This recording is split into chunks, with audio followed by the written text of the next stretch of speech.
Assalamualaikum warahmatullahi wabarakatuh. Saya Nizam Bagus Nurhudan Pradana dari kelas Ekonomi Syariah I dengan NIM 401190288. Saya ingin sedikit menjelaskan, mempresentasikan tentang materi manajemen portofolio, manajemen keuangan. Pengertian portofolio dan investasi.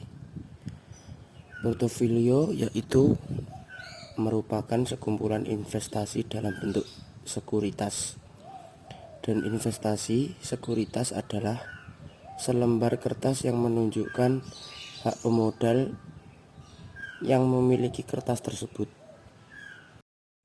Selanjutnya, dua cara investor mencapai portofolio yang efisien. Yang pertama, bersedia menerima resiko minimum akan mendapatkan penghasilan tertentu. Yang kedua, bersedia menerima resiko tertentu akan mendapatkan penghasilan maksimum.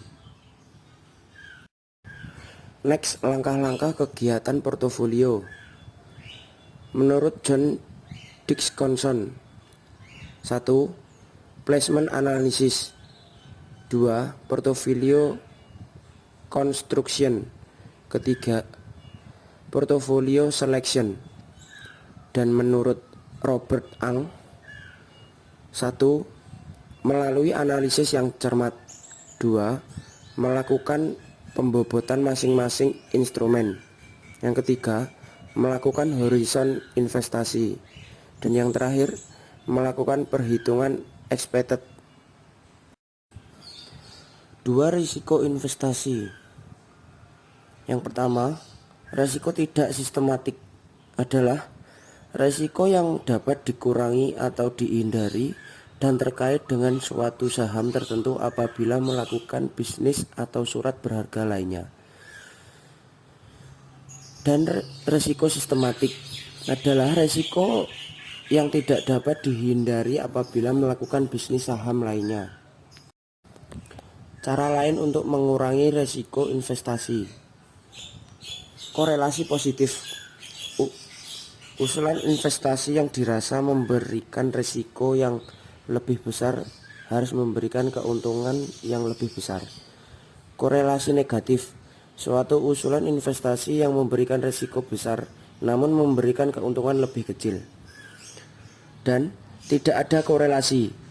Usulan investasi yang tidak ada hubungan antara investasi yang memberikan risiko dengan yang memberikan keuntungan. Selanjutnya, jenis sekuritas diperdagangkan. Yang pertama, obligasi. Obligasi adalah surat hutang jangka panjang yang diterbitkan oleh perusahaan. Yang kedua, saham, yaitu surat tanda milik perusahaan yang mengeluarkan saham tersebut. Dan yang ketiga, instrumen keuangan jangka pendek adalah tabungan jangka pendek paling lama 1 tahun. Langkah-langkah investasi sekuritas. 1. Menentukan kebijakan investasi. 2. Analisis sekuritas. 3. Pembentukan portofolio. 4. Melakukan revisi portofolio. 5. Evaluasi kinerja portofolio. Terus selanjutnya, pelaku transaksi pasar modal.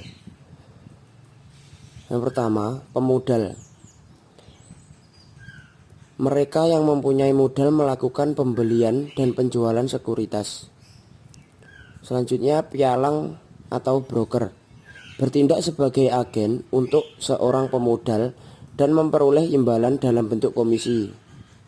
Selanjutnya, pedagang efek atau dealer. Selain melakukan jual beli sekuritas atas permintaan pemodal, juga melakukan perdagangan sekuritas untuk dirinya sendiri. Dan yang terakhir, securities company. Perusahaan yang didirikan untuk melakukan kegiatan bisnis dalam perdagangan sekuritas. Capital Asset Pricing Model. Capital Asset Pricing Model atau disingkat CAPM menjelaskan keseimbangan antara tingkat resiko yang sistematis dan tingkat keuntungan yang disyaratkan sekuritas portofolio. Demikian sedikit penjelasan atau presentasi dari saya. Ada kurang lebihnya mohon maaf. Wassalamualaikum warahmatullahi wabarakatuh.